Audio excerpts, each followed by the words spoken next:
Hey man, say man, what they do, man? It's your boy TJ Too Smooth Treasure One. And listen, we have a lot of news going on right now. Being that Donald Trump has come into his presidency, you know that we did a lot on the actual campaign and before he got into presidency and kind of what Kamala Harris's views were and how she was gonna lose. But now that Donald Trump is in office and has been inaugurated and sworn in, we've got a lot of big things coming. He's signed like 20 executive orders, just a stack of executive orders, and one of them is to cure what has been a border crisis here in America. So basically, people have been coming into America free range. There's like no there's no holds barred, man. If you can come here and you can have a baby here, you can be a citizen. Period. If you come here, honestly, the laws were so loose to the point where if someone came here to America, had a baby in America, but was also a criminal and convicted of a crime in America, they could still stay here and would be immune to extradition because they had a child here and their child was a U.S. citizen. Now, of course, there are cases where it didn't work like that, right? Where people committed crimes and they were extradited back to their country and things like that. And the kid got to stay here, right? But um, Donald Trump has signed an executive order basically saying that that can no longer be a thing. Uh, you'll hear here in a second that well within our 14th Amendment that it is a person's right to be an American citizen, if they have had a child here. Matter of fact, let's see if we can pull that up for the people. The 14th Amendment, ladies and gentlemen, and it states all persons born or naturalized in the United States and subject to the jurisdiction thereof are citizens of the United States and the state wherein they reside.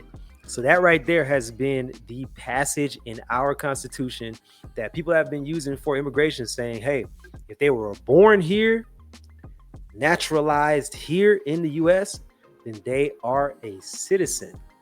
They are a citizen. So check out what the new borders are. I believe his name is Tom Hamlin.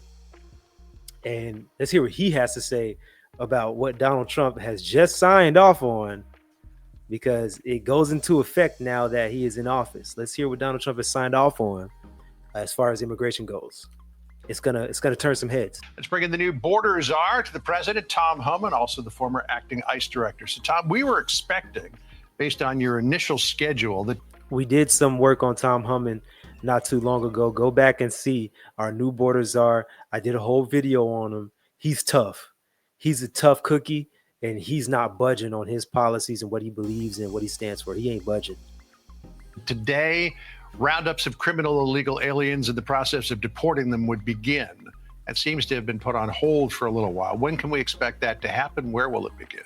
No, it started. It started. ICE teams are out there as of today. Oh. We gave them the direction to prioritize public safety threats that we're looking for.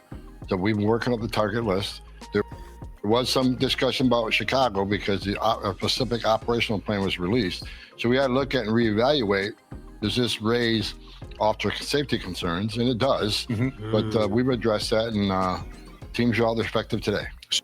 Okay, so wow. So as of today, January 21st, we've got ICE teams out there right now in Chicago and otherwise, and they are rounding people up. Now, who are they rounding up exactly?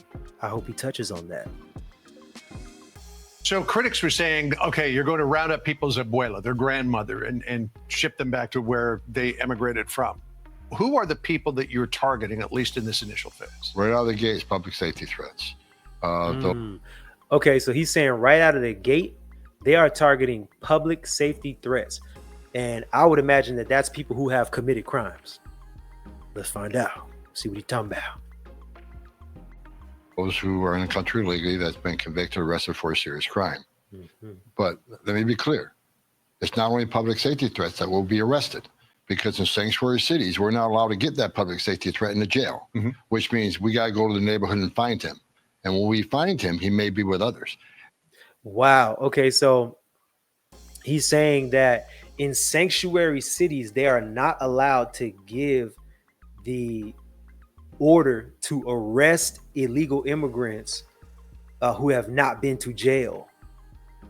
And these sanctuary cities are in Ohio, where they were saying that there's, immigrants who have been sent to Ohio who are like eating cats and all kinds of stuff like that. And he's saying that you can't give that order in the sanctuary city if those people have not been to jail. But he is saying that in the cities that you can give that order, that if these illegal immigrants who have committed crimes, these public safety threats, are hanging out with other people and they have committed no crime, but they are illegal aliens, they will be arrested as well. So it's about to be some roundups going on, man. South Florida gonna be a clown show, because down here it's crazy. They talking about Chicago, man. It's crazy down here, my dog. Everybody stay safe. Now here's the thing. I don't think people's grandmas and abuelas should be arrested. I don't think that that's right. I don't think that grandma should be arrested. I think that, give grandma a pass, man. She's been here too long. She's created families and a whole generation of free people here in America. Give her a shot. But, if someone is here without due process, I mean, it's like, how can they be protected, with an administration like this? They can't. But also with the 14th Amendment, how is it that they can do that, right? If someone has been born here in the U.S. or that they've had children here in the U.S. And unlike the last administration, we're not going to tell ICE officers not to arrest an illegal alien. So if they find others, they'll be arrested. So sanctuary cities are going to get exactly what they don't want: more agents in the neighborhood and more collateral arrests. Sanctuary cities are going to get exactly what they don't want, which is more collateral arrests and more agents in their city. So now, check this out. That sounded like a big FU. That sounded like a middle finger. That sounded like a I told you so moment.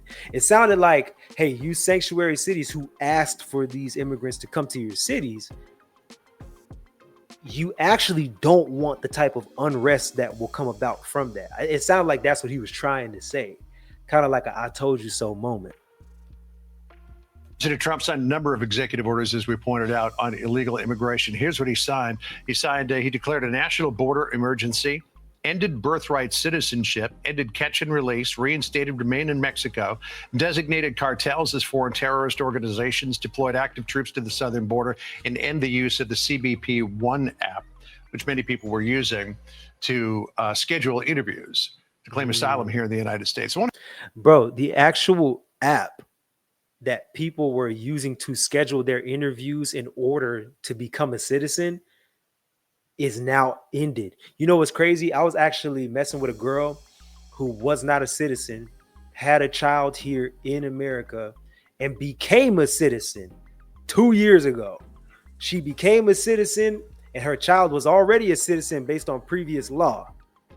So actually, I don't even know. It's like, damn, will she be able to stay? Well, I guess because what she had going on prior to this law, right? She became a citizen. She has a naturalized, child, right? She should be okay. That's what I'm saying. I think the people prior to this law should be all right. But I remember the app is what I'm saying. I remember the app, dog, that Shorty was using. And guess what? The app is no more. I mean, baby, you made it in the nick of time by the hairs on your chin. And she did have a little hair on her chin too. I want to take a couple of those, but let's first of all go with this idea of ending birthright citizenship. It's enshrined in the 14th Amendment. How, with an executive order, can the president change that? Well, first of all, President Trump's a game changer. Every one of the executive orders we worked on, and these are game changers. This is going to give us the most secure border in my lifetime. So great for him to do that. Birthright citizenship is a major driver of illegal immigration. Mm-hmm. I know I've done this for over 3 decades. One of the first things an illegal alien does when they get here is get birth to U.S. citizen child. I think that makes him immune from our laws, right? So even if he goes to immigration court and loses his case, even though he's in the country illegally, he's convicted of a crime and gets to order removal. They think that the fact to have a U.S. citizen child would make him immune. We can't send that message to the whole world that you can enter a country illegally, which is a crime. You commit another crime, and you can even get removed by an immigration judge after expensive due process. But if you have a U.S. citizen child, you're off the hook. We can't send that message. We'll never fix the border. Right, but the 14th Amendment does not differentiate between somebody who's in this country legally or illegally. But I'm not an attorney, but I don't think the 14th Amendment enshrines that at all. We have just as many legal scholars, constitutional scholars, it doesn't really say that. So what President Trump is taking... He's saying that somebody could have committed a crime, got removed by an immigration judge saying, listen, you got to go. But because they had a child here, they get to stay. That ain't happening no more. That ain't happening no more. There are families that's going to be broken up because of this, bro. I think that's kind of fucked up, especially if it's happening to any people that are established here in America based on previous law. If they are established here, it's fucked up to have them removed. But it's also kind of fucked up to be here in America committing crime, getting convicted of the crime, and then expecting that you can just stay and do whatever you want. That was never the it never gave come here, do whatever you want, play Scarface, you feel me, and seek zero repercussion. America has always been stern on crime, even when like shit was made up, like the war on drugs, which basically just disproportionately incarcerated blacks and Hispanics, but America has always been tough on shit like that. So this, as an American, this doesn't surprise me, but the idea of what could happen, the premonition that houses, homes, families will be broken up, households will be broken up because of this, that's kind of fucked up. That's kind of fucked up to think about. That action, we'll let Supreme Court decide that. And also he's saying that, hey, listen, the Supreme Court can decide whether or not this is lawful or whether or not this goes against the Constitution, but we still moving forward, right? Very strong and tough on his ideals and what he stands on and what this policy really means. Very strong, very tough, not an immovable opinion. It's definitely going to go to the Supreme Court. I don't think there's any question of that. Designating the cartels in Mexico and elsewhere as foreign terrorist organizations. This is something that previous administrations have resisted doing because of the potential impact with the Mexican government. What tools does that give you that you don't have now?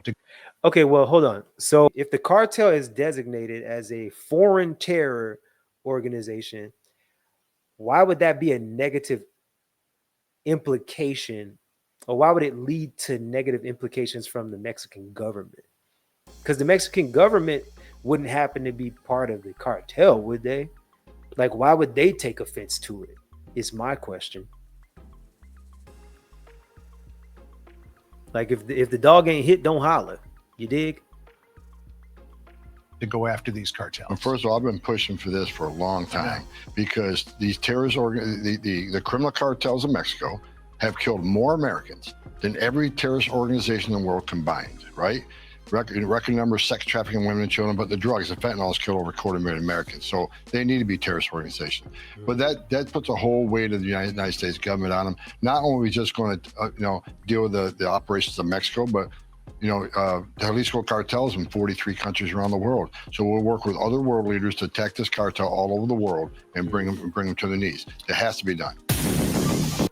Now, what do you guys think about that? Do you believe that they're going to actually be tough on these cartels and remove them, so to speak, and get them to bring them to their knees, as he said? Or do you think that it'll be another war on drugs episode where the U.S. government starts to peddle different drugs into poorer communities and profit from it?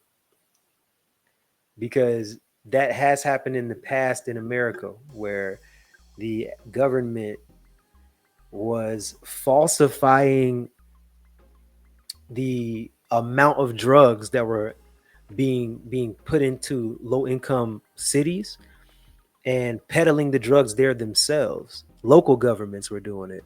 Like, check this out. I want you to just read this title right here. This is from BrowardSAO.com, Broward State Attorney Announcement.com. Broward prosecutors work to clear 1980s and 90s records of people accused of buying crack manufactured by law enforcement. What? Yes. Law enforcement was cooking crack in South Florida and serving it to the people, and then arresting the people for selling the crack that they served them. So do you think that the US is going to be actually hard on these cartels, or are they going to try to cut a deal? Tom Homan, I don't think he playing. Tom Homan ain't playing no motherfucking games. He don't want your drug money, dog. Like the way he talking, he like, I don't want no drug money. I don't want that. What I want you is get the fuck out of here. That's what I want. This is gonna be the safest border of my lifetime. That's what Tom Homan on. He said, get us the drugs, get these the fuck out of here, and make America safe again. That's what it's looking like with Tom Homan as our border czar, man. It's your boy TJ Too Smooth, Trade Your One, man. Like this video, share it with somebody who need to see it. I'm gonna see y'all in the next one, and we gone.